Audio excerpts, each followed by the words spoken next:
Welcome to the BudsnReality show. I'm Sean Collins, the guy with a lot to say, and I'm here with presidential candidate Mr. Mike Ter Maat. How you doing today, brother? I'm doing great. It's great to be with you, Sean. I really appreciate you giving me some of your minutes. And I know you to be a guy with a lot to say.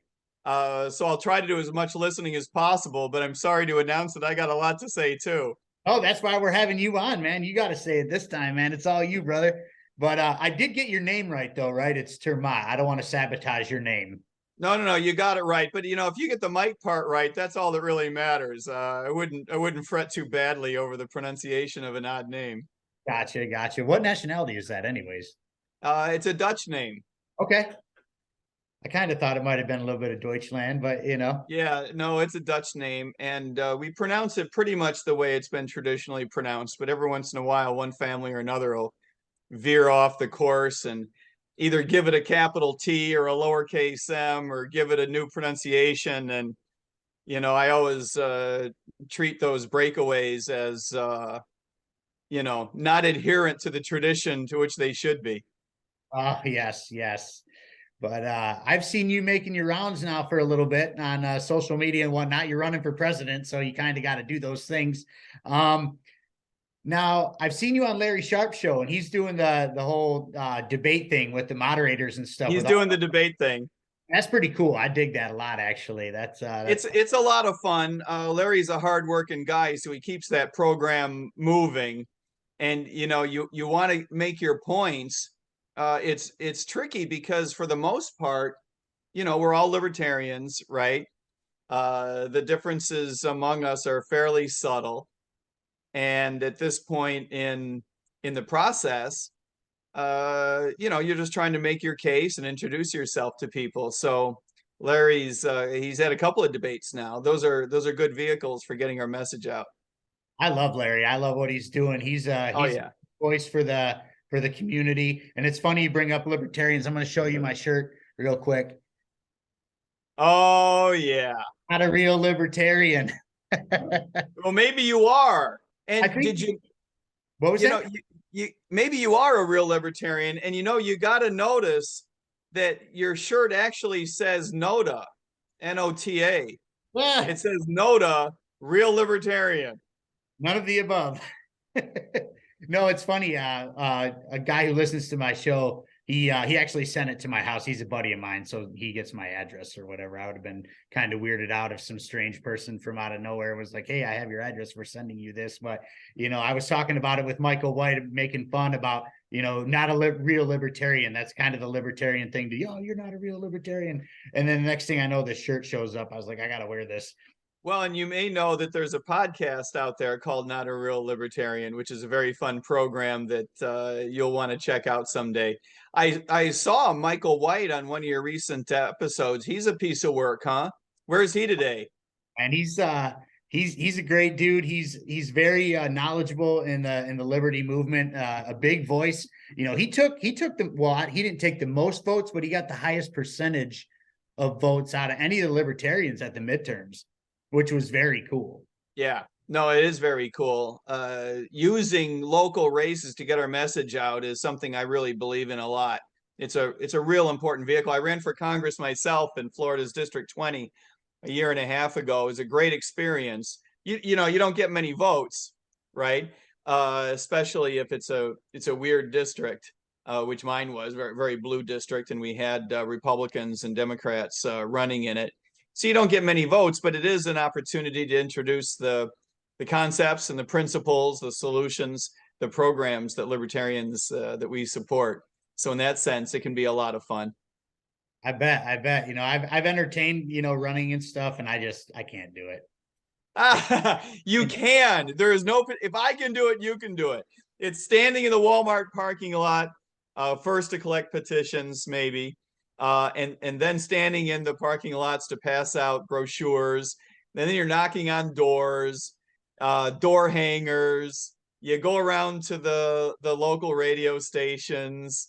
It's not rocket science. And as long as you go into it with a good attitude that you're there to explain things, you're not really there to get yourself all frustrated about how few votes you're getting. If you have the right attitude, it's a lot of fun. Trust me, you could do this. You absolutely could do this and you'd be good at it. There's actually a Senate seat opening up in Michigan that I'm kind of licking my chops at, but that's kind of a big jump to be nobody and be like, hey, I'm going to run for Senate. You know, US Senate or the state Senate? the state Senate. Well, it's an opportunity. I mean, I don't mean to, bring you down, but you're probably not going to win. No. So, Yeah, absolutely. so don't worry about, how big a jump it is. It's just a matter of fielding a libertarian in as many races as possible, get as many brochures passed out and as many conversations as possible to get the message out. That's what it's all about. Yeah. Oh, yeah. I love getting the message out. That's kind of why I do this pod. My wife set Of this course up. it is. Yeah. Well, because, it was either do this pod or keep getting put in social media jail, whichever one it was going to be. It was pretty common. Let's just say that. Yeah. But, man, Mike, give us a brief bio about yourself to get going here. Well, I don't know that I'm going to be the most interesting part of your show today, Sean. If your audience wants to take a brief sandwich break while I tell them about my background, that's okay. Look, the condensed version is that I grew up an economist, came out of undergrad school as an engineer, but I went to work for banks after I got out of business school, went to work for a couple of banks. Went to Washington, D.C. to go to graduate school and to try to make the world a better place, right? That's why everyone goes to Washington, right? Get involved with the seat of all power and make the government work more efficiently, and we're all going to get rich and happy and have better lives. And you quickly learn that that's not exactly how it works. I was in grad school at the George Washington University, which was a good break for me because it's a very pro-market graduate school.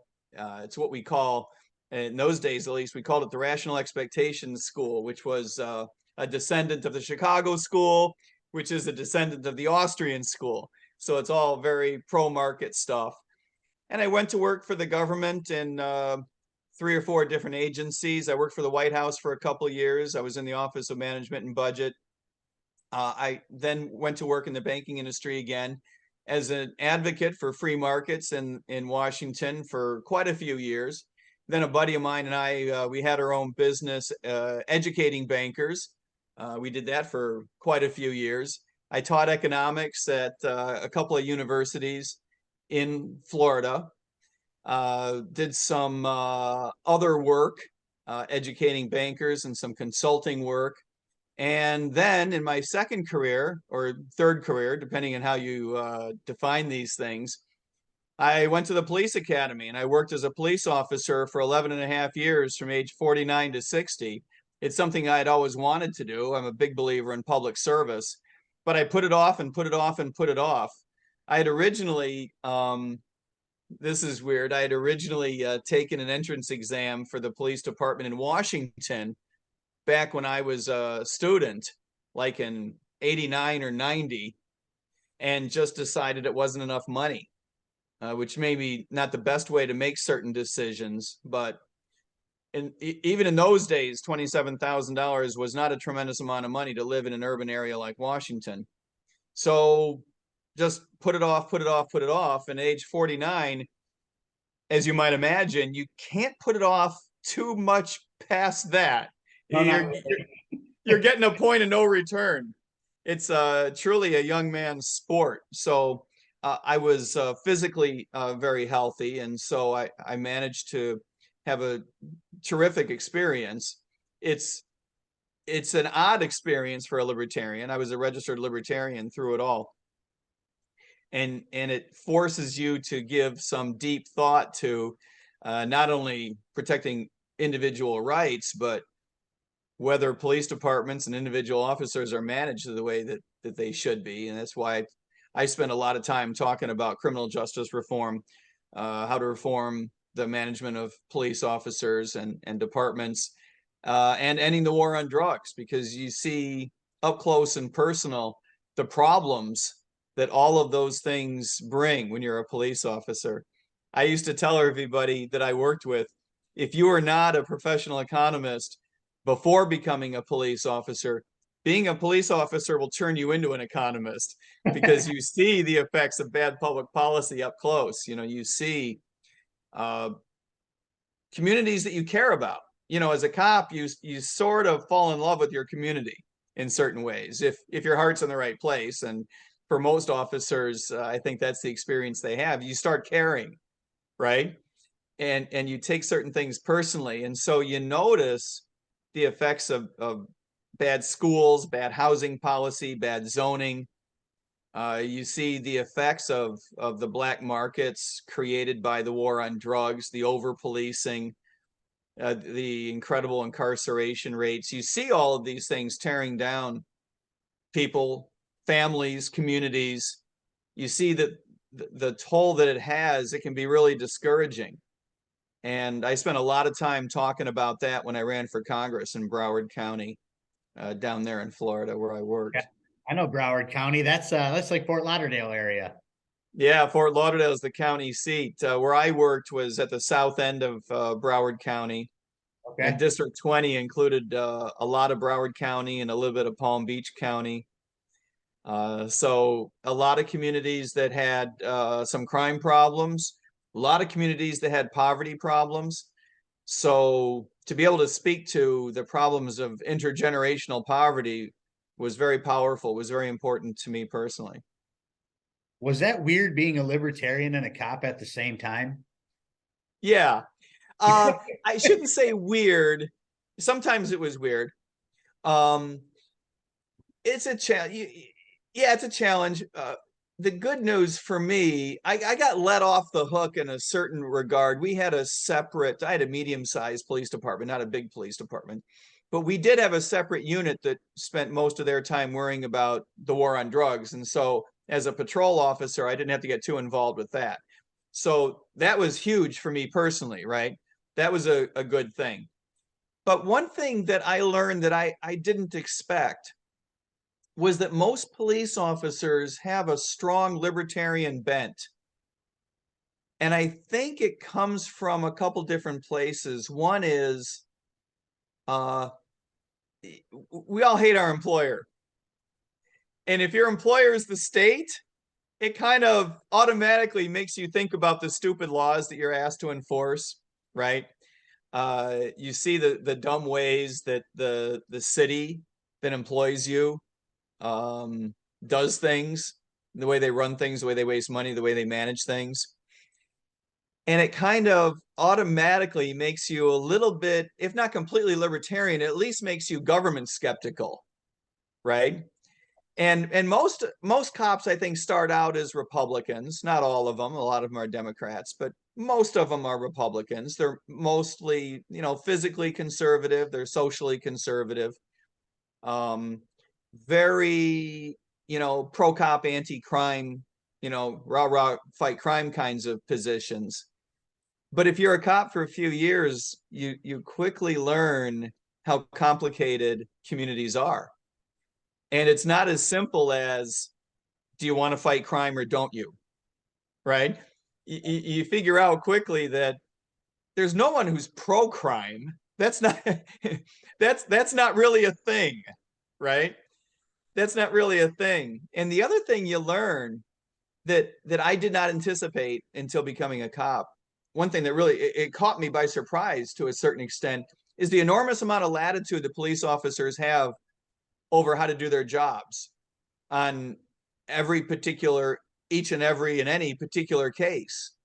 You've got latitude about whether or not to make an arrest, and you've got latitude about how you go about investigating something or how you treat people, certainly, right? It's an enormous amount of power, for better or for worse. That's where a lot of problems come from. But just a matter of efficiency and resources, you typically don't have a supervisor with you. It is a team sport. You're typically there with another officer or multiple officers. And so that's a little bit of a check on bad behavior. Nobody wants to look like a complete jerk in front of his buddies. But you don't have a supervisor, and whoever is the primary officer on that particular case, officers back them up. You have an enormous amount of latitude about what to do. And I think that naturally fosters a little bit of independent thought. And I think that causes the best officers to give uh real noodling to the importance of protecting individuals' rights, because you're the last line of defense. You know, your job is to protect people's rights. I mean, literally, that's your job. Now, you're supposed to protect them from crime. That's one way in which we do it. But you also realize pretty quickly, whoa, I've got a lot of power and latitude here. You realize how easy it would be to violate people's rights. And of course, when things go wrong, we see it on TV, right? We see when bad things happen all the time. all the time.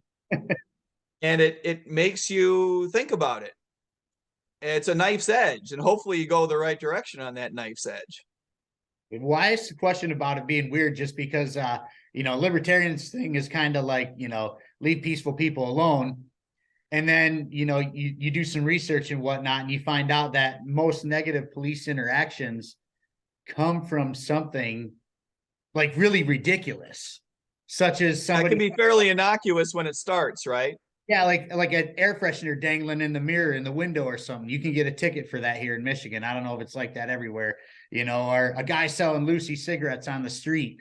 I've heard of such things. We didn't enforce that kind of thing in my I was lucky. I had a pretty good police department. But yeah, I've heard about such things. And a lot of it comes from a misalignment between departments and the community's values, what the community wants. I believe that politicians don't do their jobs in terms of exerting what influence they could have over their police departments. I think they're often politically captured by the unions. And of course, there's just a lot of raw incompetence among politicians. I don't think I'm saying anything that you haven't thought yourself in the past. So you don't get the guidance that you would hope that you would. As a libertarian, I always wished that we would get the speech from our mayor that said, I'm going to negotiate not to save money this year. I'll give you the raise you want, right? But what I'm going to negotiate for is more control. I want more transparency. I want more influence over disciplinary matters. I want to be involved in the hiring, the training, the firing. I want more flexibility to dismiss crappy officers. I want to be able to pay the good ones more, the bad ones fire, the mediocre pay less. I'm going to bring market forces to bear, and I'm going to impose those myself. I had always hoped for that. But it's a rare politician. I actually can't think of any examples off the top of my head right now at all who have the guts to say that. You won't see nothing like that here around Detroit or Michigan at all. That's for sure. They seem to come at it from one side or the other. The Republicans are all about back the blue, support cops no matter what. Yes. And even though I'm a cop, I mean, I'm pro cop, I am a cop. Even I don't say something that dumb, right? Right. And then on the other side, you've got Democrats, fewer cops, replace cops with social workers, defund the police. And I got to tell you, that's no smarter. It's just as dumb. Reform is hard work. It's a lot of work, and people don't understand that. They talk about it. They're like, hey, we need to do all this police reform and stuff. But I don't even think they know how to do the work or put the work into it to do such things. It's just something they like to chirp just to make people feel good, and they don't do anything about it. But I mean, that's the way it is in our government world, I think so. And to your point, I think you're probably right that most people don't know what to do. First of all, they don't even know that we should be reforming things in a way that brings market forces to bear, and wouldn't know how to do that if they felt that was the objective. So it's a real shame. One of the things that I'm a big advocate for is replacing qualified immunity with the requirement that officers carry their own private sector liability insurance, so that they'd be responsible for their own premium rates, like surgeons, right, carrying malpractice insurance. Yeah. So if you're a screw up, you're going to get priced out of the market. I like that, actually. And I've heard people bring that up. It's usually libertarians. I've never heard anybody from the duopoly side of things ever say anything like that. But libertarians have brought up many times that maybe the cops should start insuring themselves or do a department or something like that, because qualified immunity, is what keeps them doing what they do. I mean, they get away with murder, literally. Qualified immunity just means they can violate your constitutional rights with no repercussions. Well, that is the feeling that it gives you. It's really interesting. Qualified immunity doesn't affect as many cases as we all think, as cops think. The reason it's so important is because cops believe it's important, if you know what I mean. Right. And this is an uphill battle because you talk to police officers about this, and their knee-jerk reaction is, "Whoa, right? I don't want to lose my house because I made a mistake at work one day." Which I get, right? No one, I mean, that's not where we're trying to make this go. But on the other hand, you cannot say that people shouldn't have the right to seek redress in court. That is un-American. We don't say to people, with all due respect to doctors, we don't say, well, the doctor cut off the wrong foot, but he didn't mean it, so it's all good. That's not how this works, right? You have a right to go to court to be compensated. And I mean, you're not going to be compensated in a fashion that makes you feel good about losing your foot, but you do have the right to seek redress. The insurance company has the right to jack the premiums on the fool who did it. And, you do something like that twice, you're out. Hopefully, if you do something like that once, you're out. I know, right? Yeah, I mean, something that exaggerated, but you get my point. And the thing that I like about bringing an insurance company into the picture at an individual level rather than just a city level, because cities carry, cities, counties, states, they carry insurance. Some of them are big enough to carry the insurance themselves. They're effectively self-insured. They pool money themselves. But the thing I like about having it assigned at the individual level is that it brings a check on the system from the outside. You bring a private sector entity, private sector organization in to provide a check on behavior and on management that the politicians don't provide, right? The things you would want a politician to do in terms of demanding information and discipline, but that they don't do. An insurance company is going to make demands that you're not going to be able to say no to. If you want to be insured, you're going to have to provide the information that the insurance company demands. And by the way, over time, the insurance industry will say, here's the best practices. If you as a team, as a department, want the best rates, here are the best practices you're going to institute to lower our risk. And if you institute these best practices, you'll get better rates. Hey, you do you. If you want to continue to be knuckleheads and pay us huge premium rates, but we can teach you how to lower your premium rates. And this is a check on the system that I wish politicians would provide, but typically aren't motivated to do so and don't have the wherewithal to do so. I get what you're saying about the insurance thing. I own a paint company. It's just small. It's just me, but I have to carry liability insurance. And I get audited every year by my insurance company. They want to know how much work I've done, how much money I've made, that way, because that's the way my premiums fluctuate. Right. That's a perfect example. Every year I get a thing in the mail. I gotta fill it all out and be like, hey, I did X amount of jobs. I made X amount of dollars, and they want to know all that stuff. And then that's what's going to gauge, how much I pay for the next year or don't pay for the next year. Right. And the way it works now for police officers, if the politician says, I want this much information on each officer, the union says, yeah, not going to happen. They get away with it. And they get away with it because it's in the union contract that the politician signed. Yeah, well, I'm not a big fan of unions, and it's funny because I come from a large union family. My dad was a union steward in UAW. My grandfather was too, but I'm just not a big fan of unions. Just because I remember my dad when he was a union steward, he would have to go to bat for somebody who had failed their drug test 9 times. You know what I mean? And he's got to fight for them to keep their job still. And they just send them to rehab again. And I'm like, how are you making that any better? You're not making the situation any better. You're enabling this person to keep using. No, you're exactly right. And it's the fault of a system that allows the unions to do so well. I agree with you. That's exactly the experience. And we have similar experiences in law enforcement where, somebody screws up and they're protected and they get, protected and protected and protected after they screw up, screw up, screw up. And they should be gone. Right. But the union protects them. And the other part of the system is that the politicians are too weak to negotiate for a better deal. Now you might think if Sean and Mike can think about this, right? You might think that somewhere there'd be a group of politicians that say, no, that's not how this negotiation is going to go. I'll give you $20,000 more per head, but I got to tell you, I'm going to fire your ass if I'm in a certain mood, right? Right.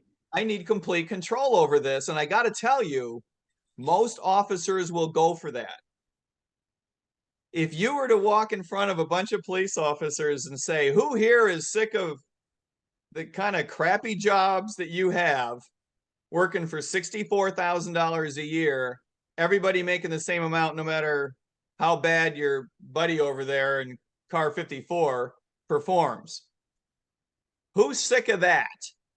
The guy who's out there busting his ass. The guy you want to keep. Yeah. That's the way like employment works across the board. It's not just police. Of course it is. You're exactly right. I choose to work for myself because I'm not going to get caught in some sort of wage battle with a bunch of lazy MFers out there that ain't doing shit. And I'm out there, I'm 43 years old. I'll outwork any 25-year-old on a paint crew any day. Of course you will, because you're motivated and because you've learned how. And that's how we want police work to be. We want to be more like other businesses where market forces drive it. Good performance gets rewarded and bad performance gets fired. I mean, that's in the perfect world. But now I think, with the shortage of workers in every industry across the board, it's bad. I work for all kinds. It is hard. In all kinds of walks of life, and every industry is struggling with help. All of them. Well, it is. You're going to have to compete harder. You're going to pay in the long run. Police officers are going to get paid more. In the long run, there's going to be a lot of officers fired, but the good ones are going to get paid more. We have the same problem among teachers, and for very similar reasons. The unions preclude teachers from being differentiated according to performance. You don't have enough competition for the good ones, not only because they're not evaluated, but because most communities only have one choice of school. Mm-hmm. But if we had school choice for the kids, it would also mean, and most teachers don't realize this, of course, it would mean more school choice for the teachers. There'd be more competition for the services of the good ones. I'm glad you're bringing up schools. Let's talk about schools for a minute, just because, you're running for pres and I want to know where you're at on this. So, school of choice has become a thing in a few states here and there, and they're doing voucher programs and such. Yeah. Thank God. Yes, absolutely. Now, the problem is with a lot of the voucher programs is some of the private schools won't take that money because they don't want the government funds. That's the whole, because the rules that come with them. Yes. So now they're like, I don't know about this. And the private schools are getting a little skittish about it. Well, I can appreciate that. It's a calculation that they have to make. I think enough schools are going to make that determination that they take the money, that it will improve the choices that people have over time. Look, you and I have been around long enough to know that some of these things do take a long time. Over time, the rules will loosen up as far as taking the money. The other thing that's going to happen is you're going to have more schools. You have more choice. And the other thing that's going to happen is that the amount of money will come up. Most voucher programs are not for 100% of the per pupil rate that is given to the public schools, right? And that's the direction it needs to go. It needs to be no strings attached at 100%. We have a long ways to go to get there. But there is no economic reason why the money should not follow the kids. Look, eventually we got to get to a place where the government's out of financing completely. Absolutely. Yeah, that's the long run answer. But to get there, you've got to go through the phase of assigning the money to the kids, to the families, for them to decide what kind of school they want to go to. At that point, you'll see teacher salaries coming up when schools compete for the best teachers. Public schools will decline in terms of their significance, their importance. Therefore, their political power will decline. And then at some point, you'll be able to, in certain communities, you'll start to be able to get rid of them completely. And over time, that's how this will go. Yeah, in a perfect world, I would love to see the government indoctrination camps all abolished. Absolutely. You know, and I have people in my life who are educators that, you know, kind of get mad at me when I say stuff like that. I'm not mad at teachers. See, we need No, I love teachers. to understand that, but the Department of Education and the teachers unions have to go. And if they go, have to go. that They means have to go. The teachers unions will go more naturally over time as teachers learn they can make more money by being differentiated, and as the public schools themselves go. That'll happen over a couple of generations. They'll get smaller and smaller.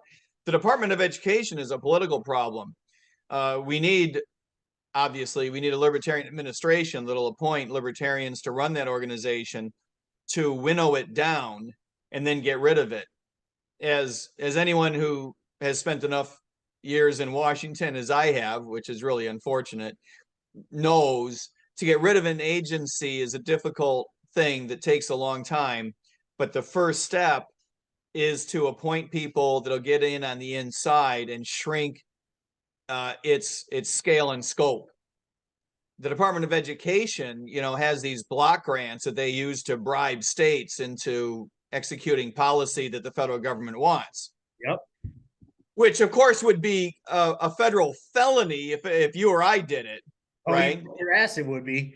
You bet your ass it would be. If you and I offered them $100 to change their policy, much less $100 million, they would come after us with full force. So we've got to stop that, and that's a lot of their political leverage. We need to stop that. Then we need to sunset some of the dumbest programs. You know, this whole no student left behind crap. And once you get rid of some of those big programs, you'll be able to take a run at the entire agency itself. Yeah, well, the thing is, you know, I live in Detroit, so I see the schools out here. Now, you know, everybody seems to believe, not everybody, but most of the people who don't really know what's going on behind the scenes seem to think that with the taxation, the rich folks are paying for the poor folks' schools. And that couldn't be further from the truth at all. It's not typically the truth. That's not even close to being the truth. You know, Right. if you look at schools in Detroit compared to schools where I grew up in Milford, you know, that school district gets a lot more money than the school district in Detroit does. That's right. So how is, you know, the rich white suburbia, how is their taxes paying for the Detroit schools? It's not. These schools No, it's not. Because a little bit of money goes to the state and then the state redistributes it, but it's nothing compared to the difference in the property taxes that a wealthy community recruits versus the property tax revenue that a poor community recruits. The differences are just absolutely night and day. And that's one of the biggest reasons, of course, that the schools are so terrible in poor communities. And of course, the irony is that that's where you need good schools. Absolutely. That's where the schools need to be best, because you're talking about families that have been underprivileged in some cases for generations and haven't achieved the type of academic success and standing that wealthier families have. And, you know, we all believe, and data shows this to be true, a good primary and secondary education is really a springboard to success in life, not just financially, just, you know, making your way through the world. Right. And it's so critical in these communities where there's not a lot of money, where the crime rates are higher, where the police is incredibly oppressive. It's where the black markets thrive for drugs, for example, and bad housing and bad zoning policies create even tougher, more concentrated crime problems. And that's what leads to the black market problems. and in the incarceration problem. So it's a real downward spiral. But I believe that one of the really important nexus of the whole thing is bad schools. I honestly, I believe that our bad school policy in the United States is arguably the worst policy in the world. It's arguably the most damaging public policy in the world, the way the United States manages primary and secondary education. Well, I was just talking to somebody who is an educator friend of mine, and she was talking about one of her students. They're in the third grade and they can't read. Now, Yeah. how did that child get to the third grade and not be able to read by then? Like, obviously the parents screwed up somewhere, but the schools have screwed up too. And there's plenty of kids in certain public high schools that are functionally illiterate. Oh yeah, here in You know, you Michigan, think, it's a thing. Like high schoolers, there's high schoolers out there. If I could talk today, that have a third grade reading level. it's really a shame and amazing, but it speaks to the public schools incentive system to push kids through and not worry too much about their performance or education. It's a real shame. It's a structural problem. I don't blame the teachers so much. There are any number of teachers that should have been fired, of course, but many teachers, of course, in every type of school are well-meaning, hardworking, want to do the right thing, and have decent skills. But the problems that we're facing in public education are structural. The incentive systems, the financing systems, the lack of creativity and competition, and of course the community problems that are attendant to that hold back the kids' ability to go to school and learn. All of these are the same ball of wax. Yeah, I mean, and it's a sad state of affairs that we have to talk about this stuff and go through it. I feel bad for these kids. I really do, because they're not being taught anything. It's all about getting these kids to take this test, whatever state test or federal test they want them to take. They get them ready for that, and then the kids that do good, they push them through and they get all the attention. And then the kids that struggle and don't get it, just they get put on the back burner, or they get put in the dumb class, or that quote unquote. I'm not. Yeah, no, I get it. Oh, No, you've spoken a mouthful. That's exactly what happens. Of all the problems that we have, I really think that goes on the top of the list. It is unfortunately uh, not something that's easy for an administration, for an executive office to address. Governors, yes. A president, not so much. But presidential candidates like us, and certainly presidents of the United States, have huge influence about the way debates are conducted, what issues come up.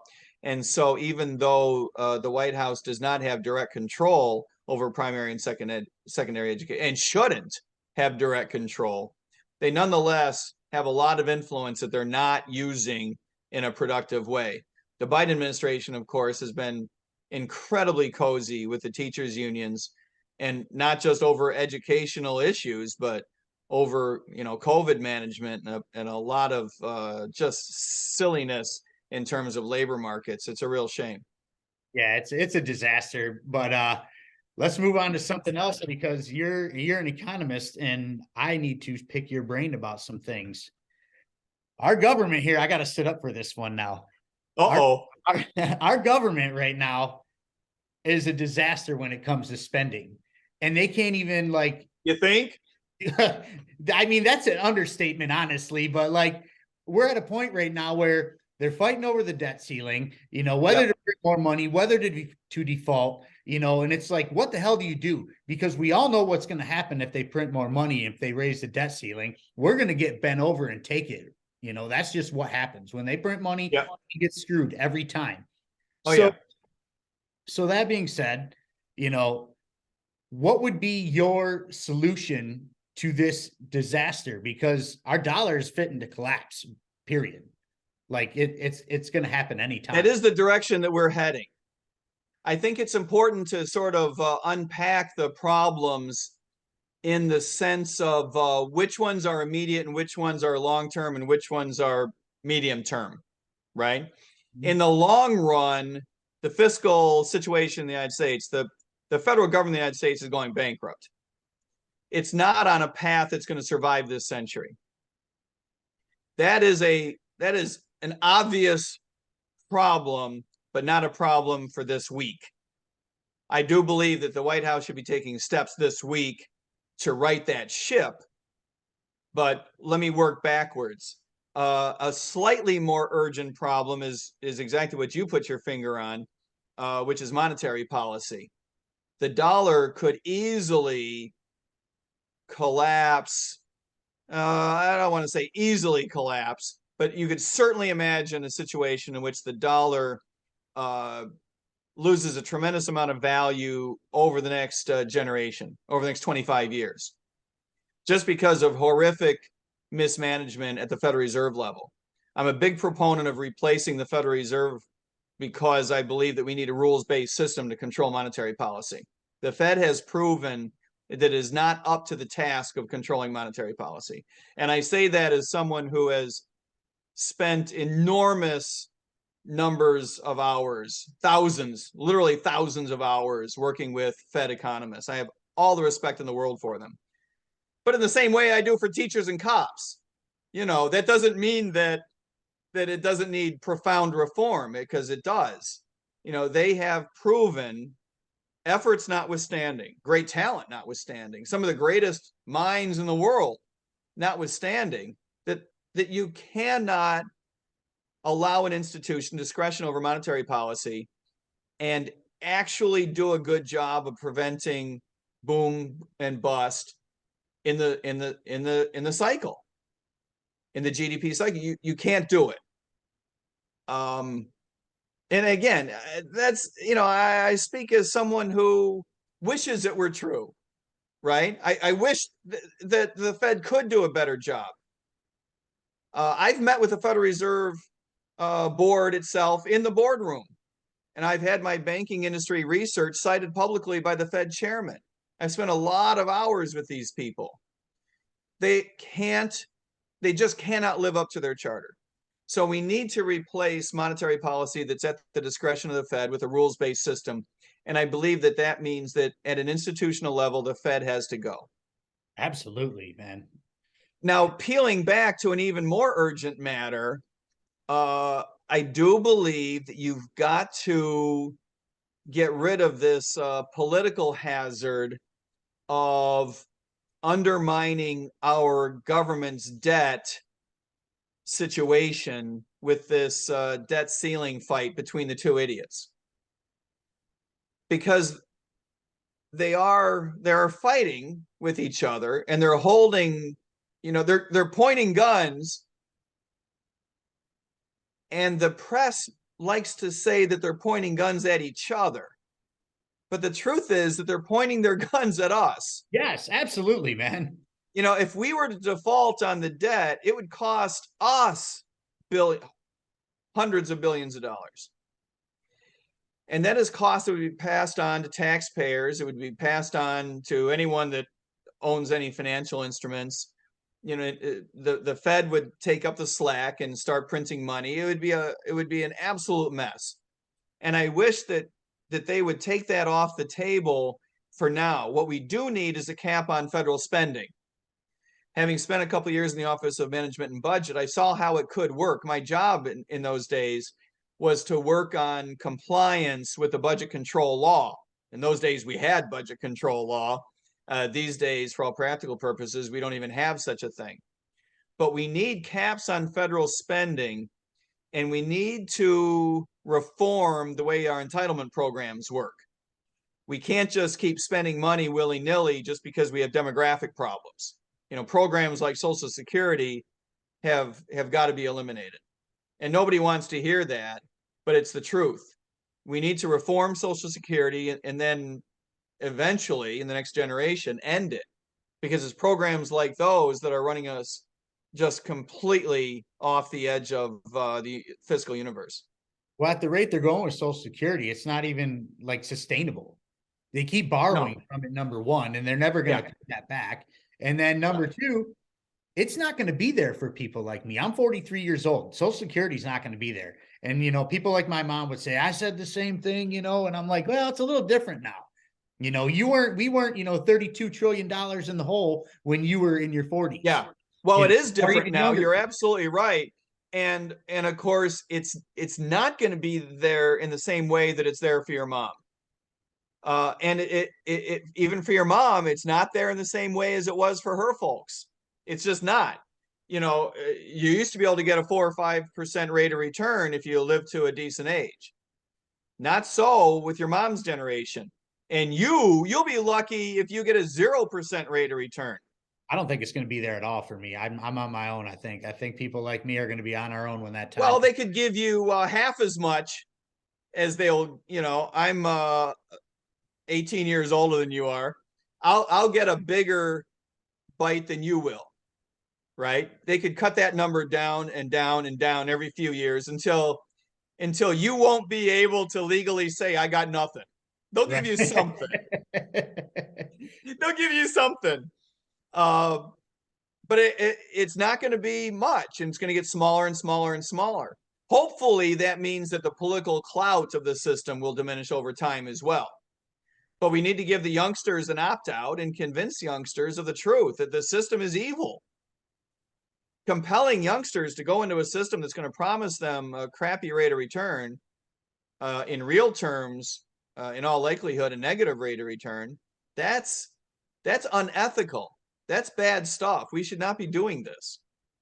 Well, I look at it like this. I started working when I was 14 years old, and I've been paying into Social Security ever since. I got busting tables and washing dishes at a Big Boy. That was my first job ever, man. And yeah, me too. Well, they let me flip a burger anyway when I was 15. That was good. Nice. And then that was a step up. I think I cooked there for a minute too. I remember making brownie lads and shit like that. Exactly. That was forever ago. But you pay into this system and say, now by the time I'm 67 or however old you have to be now to get Social Security, because they keep changing that too. Yeah, the full boat is 67. Well, for me, it's 67. For you, it's going to be like 74. Yeah, no kidding. I'll probably be dead by then. Oh, yeah, you don't have a chance. But they take all that money, they extort your money for all those years, and then you finally get it, and you get it until you die. And it's not that many years, really, if you look back at it. No, and then that's it. The math doesn't add up. You don't get back what you paid into that shit. No, it's a terrible return. So how is that even screwing you? It is the biggest. Well, it's the second biggest farce in U.S. history. The government's the first biggest farce in U.S. history. Oh yeah. Oh yeah. The war machine has got to be It's a tough competition. That's a tough competition, but the way the government handles its finances has plenty of competitors, in which is the worst program management of all time. But Social Security is definitely a tough competitor. So anyway, my point is that we need to get the fiscal house in order rapidly, because it is the overspending that drives all of the other problems. The overspending drives the debt problem. It drives the potential bankruptcy and debt ceiling problems. It drives ultimately the monetary policy problems. It drives the extent to which they screw you out of your Social Security value. It is the vehicle that keeps taxes high, which allows the government to manipulate state governments. So all of this gets driven by too much spending at the federal level. And a big piece of that is entitlements. Another big piece of it, of course, is the war machine, which we absolutely have to get out of, have to get under control. Yeah, we'll get to that in a minute. I want to talk about that for sure. Yeah, me too, because it's a tremendous amount of money, and it's, in my view, a tremendous ethical problem. Absolutely. Would you be, like, if you were elected as president, would you be down for decentralization of the currency? The currency? Yeah, whether it be Bitcoin or whether it be go back to gold, silver, and stuff like that, would you be down to decentralize the money? Yes, and it depends on how you do it. I've often said that what the European Union did was stupid, and anyone who suffered through the Greek tragedy of their fiscal situation 20 years ago knows how awful it was when the Germans had to bail them out. It doesn't make sense to have a single currency for a region like the European Union. Having said that, yeah, I wish the United States had multiple currencies. It's unlikely that we're going to replace the dollar with another, fiat currency from either another country or from within the United States. The dollar is, at the moment, unchallenged. That could change in a generation, but at the moment, it's unchallenged. To me, the big issue is allowing other currencies to compete. And of course, the big one is blockchain technology. I think that we need to somehow throw someone's body, Sean, in front of the freight train, Sean. Someone's got to stop the Federal Reserve System, Sean, from issuing what they call digital currency, from competing on the blockchain the way that we want others to compete. And it's for a couple of different reasons. One of the things that we talk about a lot is the privacy concerns, right? We don't want the Fed to be able to know about every single transaction that's going on. And that is true. And I don't, if I say anything that sounds like minimization of that problem, shame on me, because that is a huge, huge problem. The Fed is not going to stand up to the Treasury. If the Treasury Department says we want data, the Fed's going to turn it over. The Fed will do whatever they're asked to do because then they can just print more money. And they are political whores. They Absolutely. Are big political players in Washington. They want to stay that way. And they're about to come into a huge vehicle with which to curry political favor in Washington, and they're going to use it. So nobody should be under the illusion that the Fed is going to protect your privacy. That's bullshit. That's not going to happen. But the other problem that I think that we don't talk about enough is that we are quickly in the next few years, and I don't know if it's 2 years or 12 years, but I don't think it's 22 years. We're coming to a point where we're going to see an inflection point in the development of our economy, not just online, but everywhere, whereby which we're going to be entering into, smart contracts in a way that drives a lot of transactions. Most of our transactions online, all financial instruments, anything that requires complex distribution, anything that requires payments, all of it is going to be driven by smart contracting. All of it is going to benefit from using a currency with a blockchain technology and having contracts run on those same blockchains.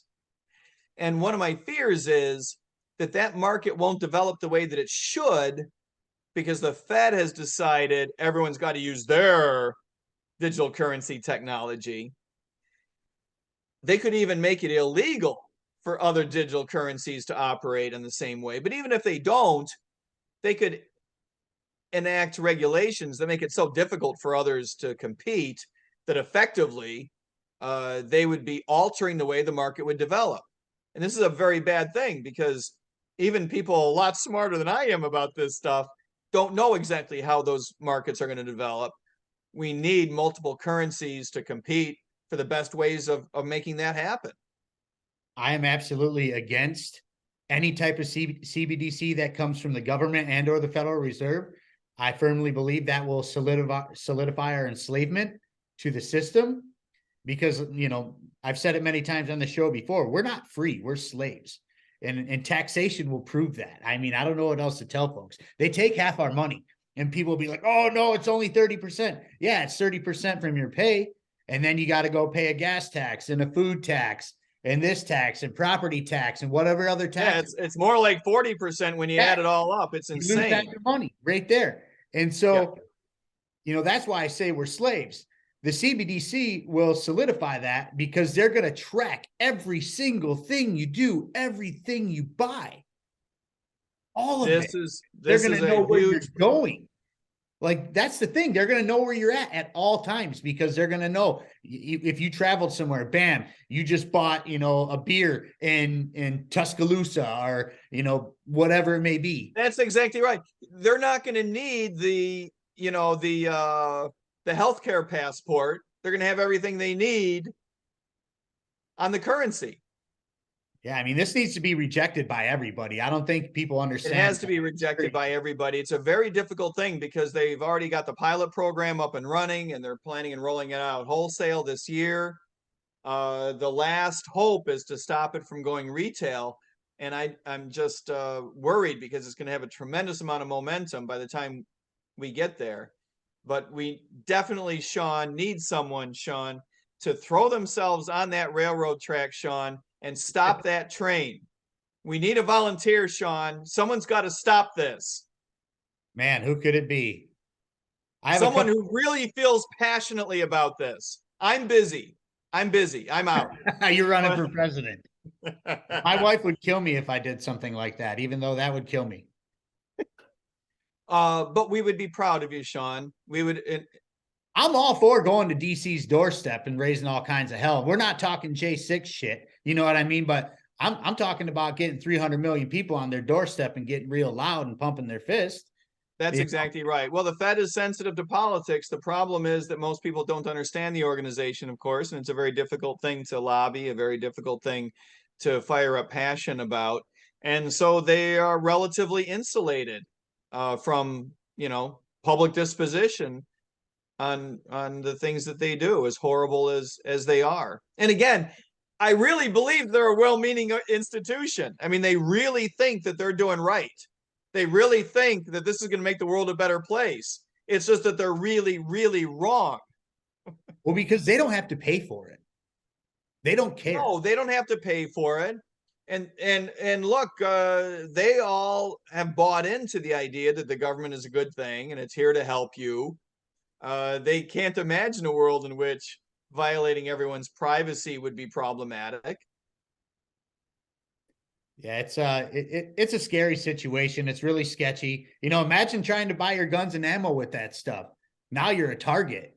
I'm telling people not even to use their credit cards or debit cards to buy that shit right now. Pay cash or Bitcoin or whatever you're doing. Make some sort of trade or barter. Don't be putting anything digital when you're buying your guns and ammo.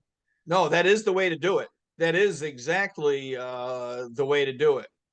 As a matter of fact, build your own guns. Make friends with people who got CNC machines and stuff like that. There was a fella printing a Glock, except for the metal parts, of course, at the LP Georgia convention that I visited last week.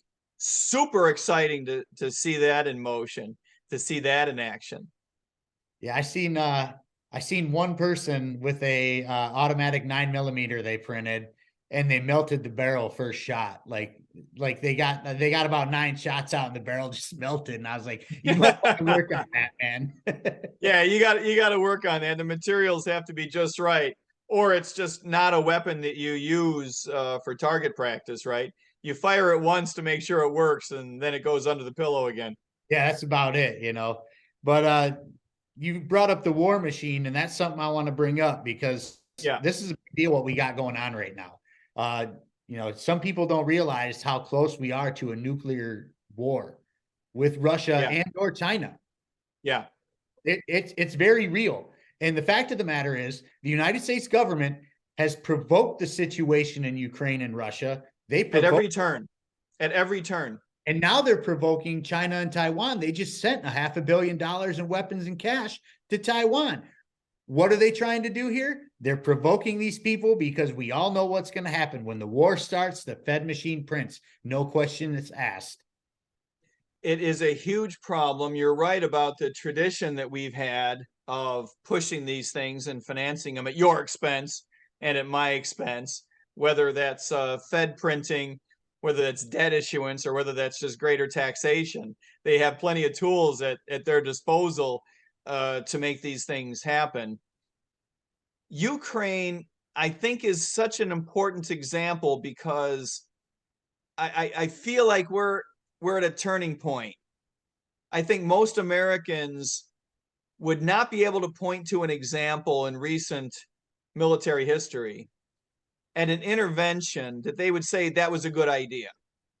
And I don't think most Americans would be able to say Afghanistan or Iraq or anything else in the last 30 years, that despite the billions of dollars, despite the loss of life, we're glad that we did that. There just aren't examples like that. And I think the American public is ready to hear a real anti-war message, not what you hear from, the occasionally errant Democrat, and what you never hear from any Republicans, but a real rational defense of a libertarian position by a libertarian candidate. I think the American public is ready to hear that. And so I think the Ukraine is so example because it comes right in the midst of such an opportunity for us. And it can go both ways because it does send a signal to the Chinese about what it is that we will do next. And we've got to be willing to send the signal that we're out of the provocation game. To your point, we're solidly in it. Not only are we in at least a proxy war, I would argue we're in a hot war. We have boots on the ground in Ukraine. We got 1,000 people there. Well, we had 1,000 people there weeks ago. I don't know how many people are there. That's another problem. The fact that which never went through Congress, by the way, folks. Of course not. We haven't had a war declaration in 75 years. Nope. If I ran the White House, we wouldn't be allowed a military invention without a declaration of war. And I also further believe that a declaration of war should be subject to the approval of states. That's how important it needs to be. But having said that, we need to bring the Ukrainian conflict to a close. We need to pressure the Russians and pressure the Ukrainians into a negotiated settlement. We need to piss them off both. I think that we forfeit a lot of credibility if we hang in there, and we forfeit a lot of credibility if we just walk away naked. So I think that we need to pressure both sides into a negotiated settlement. I do believe we have enough influence over both sides to potentially get that done. We need to send a signal to our NATO partners that we're out of the NATO game, that it's not in our interest. I might even argue that it's not even their interest, but you do you. If you are still in 2023, if you are still living in fear of your nation being overrun by the Russian army, there is something wrong with you. But if that's your fear, then this is your wake-up call. The United States is getting out of NATO, and we're going to bring back our forward deployed troops and close our foreign bases in Europe and elsewhere, parenthetically, but to the immediate point in Europe. And so if you are really living in fear, if you have convinced your population that you need to fear the Russians, then this is your wake-up call. You better start spending 3% of your GDP on defense, because we're not going to be your backstop anymore. We're not going to ask the American public to finance your fear any longer. And that same signal has to be sent to the Russians, that this can go either way. This can go in a very good way for you and go in a very bad way for you, because it would not be the first time that the American Department of Defense surged resources into a conflict to try to bring it to a close. We haven't been very good at it in the past, but we certainly have done it time and time again. And I think the Russians have an interest in bringing this to a close. I don't think that Putin recognizes that necessarily. You might find yourself in a situation where you have to find the right ones to negotiate with Russia. It is a mess. It's one of those few governments that makes ours look smart by comparison. So it is a mess. It is a mess, and I recognize that. It's a mess both fiscally, strategically, and ethically.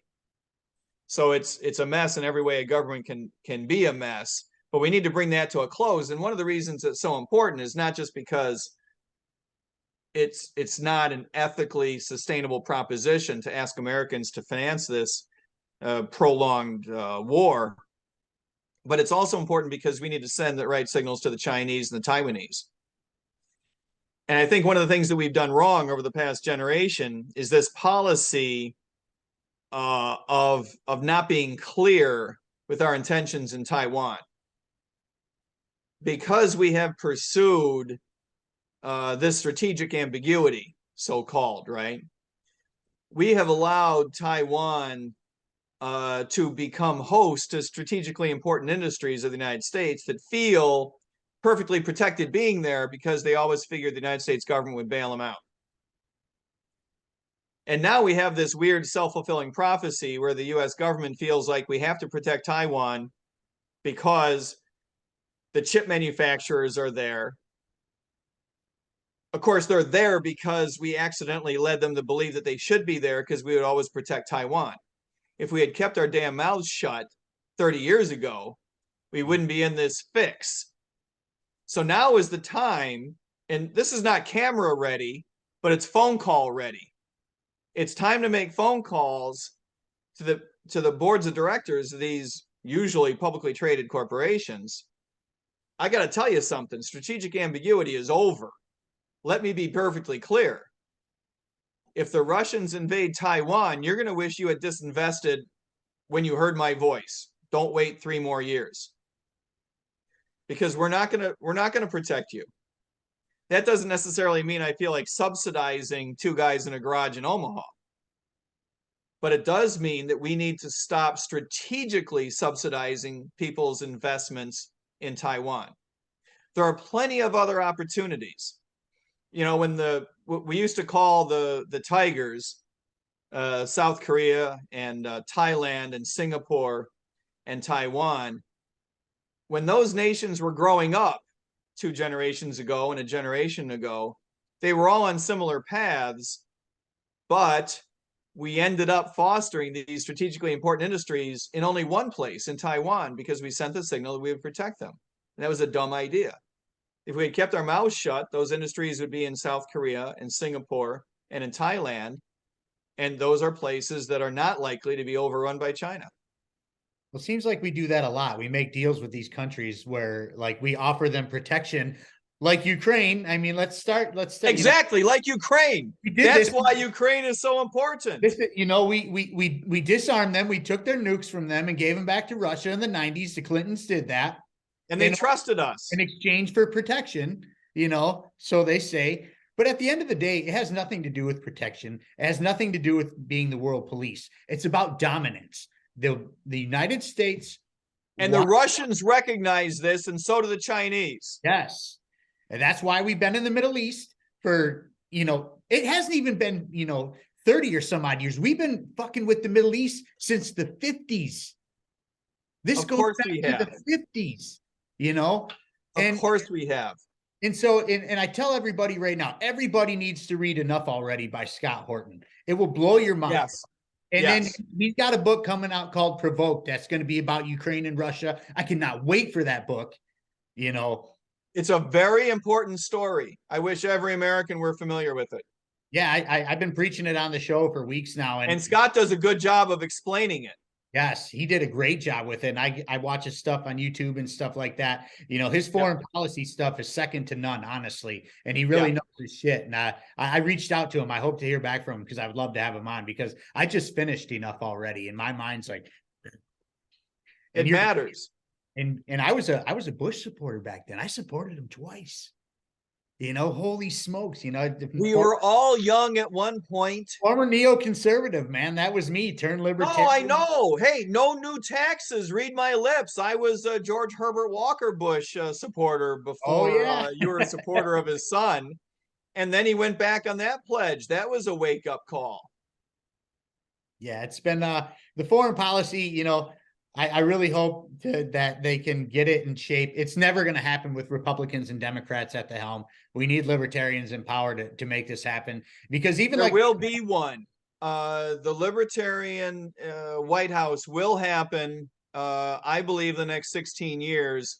I am not yet convinced it'll be a capital L libertarian, but there will be either a lowercase L libertarian or a capital L libertarian in the White House in the next 14 years. Or not a real libertarian. Yeah, it'll be someone who says you're not a real Noda real libertarian. Noda. But yeah, man, it's that we need to get this under control because it's not just about the countless lives that are lost in this for pretty much no reason. Like I feel like most wars could be dealt with in a room somewhere with some people talking it out, really. But it's all about domination and having their bases everywhere in the military industrial complex. And the other thing that needs to be said, in case this wasn't clear enough, strategically speaking, we're not good at this. Tactically speaking, I get it. We're very, our military is exemplary in matters tactical. We're good at taking ground. We're good at killing people, blowing things up, holding ground, holding sea lanes. We're good at moving material, moving resources, moving people. We're good at all those things. But we're not good at achieving things that the American public would point to and say, that was in our long-term American strategic interest. Those examples don't exist. And for this reason, I say that strategically, we're just not good at it. No, well, I mean, it hasn't been good, that's for damn sure. Right. But how would you say you get elected? How would you get us out of there? Out of Ukraine, Yeah. Or you've the got to or the Middle East, either or both. yeah, the Middle East is a little bit tricky in the sense that you've got other organizations, aka governments, that are pushing to fill vacuums. I do believe that you can step back gently over time and have those vacuums filled in a fairly productive way without war. One of the things I'm afraid of is that we just exit on a random Tuesday and we leave, warring factions going on. And other people at war with each other isn't a whole lot better than us being at war. But I do believe that we can do what we did, for example, between Israel and 3 Arab nations in the Trump administration. We brought people together in an economic alliance. We can do that in a peace alliance. We can do that. We can make these things happen and effectively empower other nations to pursue their own strategic interests and to lead their own political lives. We can do that while exiting at the same time. I believe that Europe is much faster than the Middle East. Europe is almost, I don't mean to sound simplistic, but it's easier, it's faster because the way it's set up is simpler. You can exit NATO, you can explain why. You can explain why NATO was created in the first place and why things have changed. In the Middle East, I think you've got several years of negotiating your way out of certain situations because there's so many expectations set up of the roles that we would play. So we do need to get out, but we need to get out in a way that lets, for example, the Saudis and the Iranians get used to each other sharing power. We need to get out in a way that allows Israel to play a reasonable role without thinking they can throw their weight around with the expectation we're always going to back them up, because that's not going to be the case. Yeah, In other that words, has to end too. Like we give them way too much money. yeah, And we shouldn't be giving them any money. no, And I mean no disrespect to any particular group. We shouldn't be giving anybody any money. nope, none. And we need to give these people time to get used to their new roles in the world. That's a handful of years. That's not a handful of decades, by the way. And you need to send the signal that the United States is negotiating in order to allow other nations to empower themselves and to get used to each other. That's the way that has to go. And by the way, the same thing with China. You've got to be able to send the signal that we have absolutely no respect for the Chinese government. But having said that, that doesn't give us the right to pursue a strategy of containment. That we will react to their bad behavior as it comes and not presuppose it. In that sense, I would be relatively optimistic that with the right policy, we could avoid an invasion of Taiwan. With the policy we're pursuing now, I think it's already on the railroad tracks. China's already planning on not so much whether to invade Taiwan, but when, Right. Probably 2 or 3 years from now, and how, right?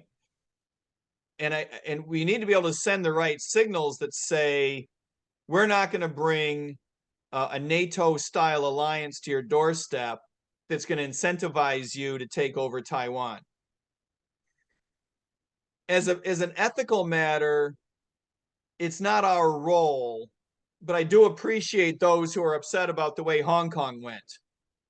You know, I sent my daughter to Hong Kong for a year for education.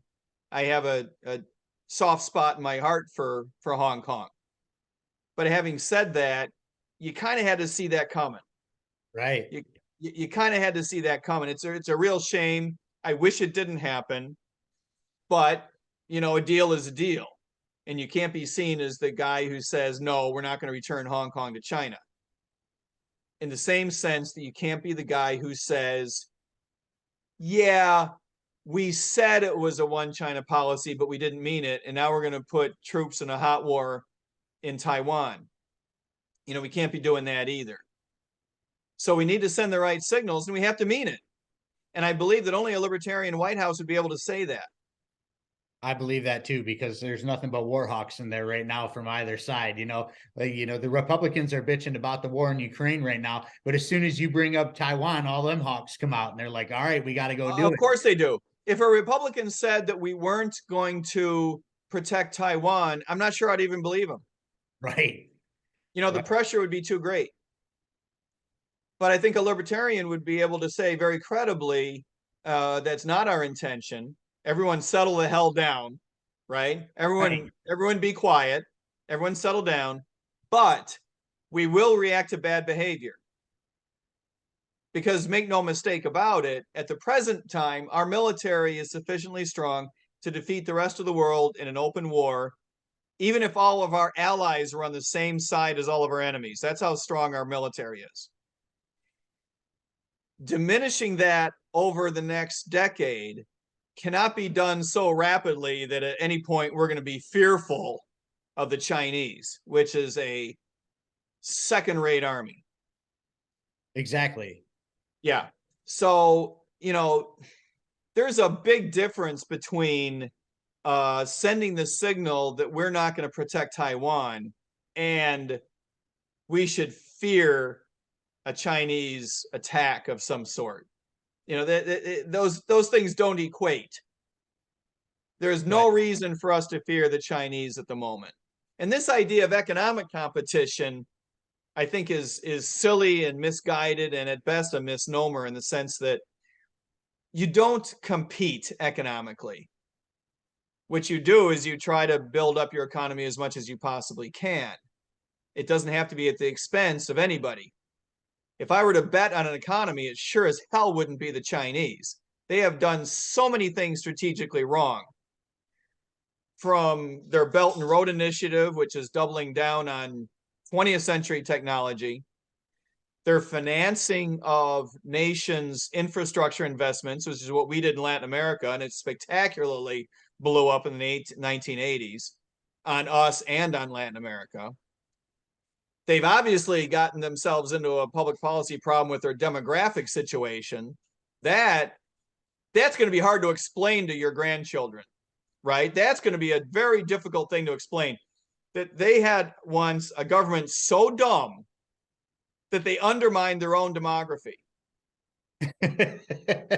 I mean, again, that's one of the few governments that makes the Russians look smart.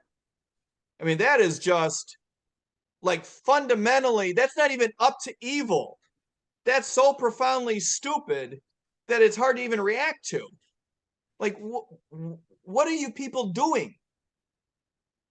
Okay, that's just a complete fundamental misunderstanding of how economics works. So this isn't really a nation, I think, that we should fear in any economic competitive sense. What we should fear is that they become aggressive because they feel like we backed them into a corner because someone else has.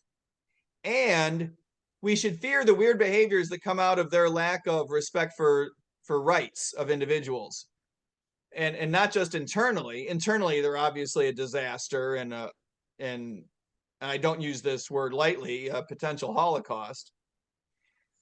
But it also plays out on the international front in the sense that they pressure Chinese foreign nationals that live in the United States for intellectual property, for them to spy, for them to do weird things at universities. They pressure U.S. corporations into bad deals. coercing them into contracts that are virtual extortion for companies that have already made investments in China and feel like it's not so easy to get out. These are real problems that the State Department ought to be standing up against on behalf of American citizens. And in that rare occasion, I do believe that the Army has a vested interest in protecting us online. I'm not a big fan of the FBI being allowed to take the only sole responsibility in this because I don't trust the FBI politically. No way. I'd much rather anti-espionage being in the hands of the Defense Department, which is a less politicized organization, at least at the moment, right? Right for now. And they have the resources and potential expertise. So there are reasons to fear bad behavior. The Chinese do see the world fundamentally differently and in a way that we would characterize in many cases as just downright unethical and even evil. So it's not like there aren't things to worry about, but invading Asia, much less the United States, is just not a realistic aspect of that. Yeah, well, my buddy, he was a 20-year Ranger in the Army, and he was telling me, he's like, yeah, China has strength in numbers, but their military, like no country in this entire world is even remotely close to our military capabilities. It's not even close. Not even close. They're decades behind us. Decades. They are decades behind us. The Chinese do have some interesting technologies that they've been developing lately, but not on a scale that is going to threaten us anytime soon. The nations that are relatively technologically advanced, like the United Kingdom, for example, are neither on the same scale that we are, nor are they, threats to us. So, this idea of using fear to drive public policy is something that we have to put behind us. But that's the bread and butter for Republicans and Democrats. This is why our libertarian administration is so important. That's right. That's right, my friend. Well, we've been at this for a while. I don't want to keep you all night. We could probably do this for hours, but we all got lives and I don't want to keep you too much longer. Is there anything you want to say before we get going here? No. I mean, if I were to say yes, we'd go at it for another 2.5 hours. Look, I want to thank you, first of all. I think you've got a great program and a great attitude, and that's why people enjoy your show so much. Thank you. And I appreciate you letting me come on and, tell people what our program is all about. If anyone wants to learn more about our program, they can go to our website. It's mike.termaat.com. You'd have to spell it right, which is a challenge. If that's difficult, you can go to goldnewdeal.org. The platform that we're running on, we call the Gold New Deal. It's a reimagining of the relationship between us and our government, heavy into decentralization, heavy into reform. I think people will like it. It's goldnewdeal.org. Don't go to goldnewdeal.com because they'll try to sell you something, which is not a bad idea, but it's not the right website. Go to goldnewdeal.org. Awesome. Awesome. Mike, thank you so much. I got to do a quick shout out to my sponsor, the Infinite Zeal Syndicate. He helps take care of this show, and he's a great dude. Follow him on Twitter @_Infinite Zeal. He's just a liberty-loving dude who likes to spread the message of liberty through memes and find like-minded people to take over the world. And does great work. People should be visiting his site. Yeah, he's a great dude. He's got a cool little design. He's got stuff you can purchase. Check him out. And until next time, peace, love, and liberty, y'all.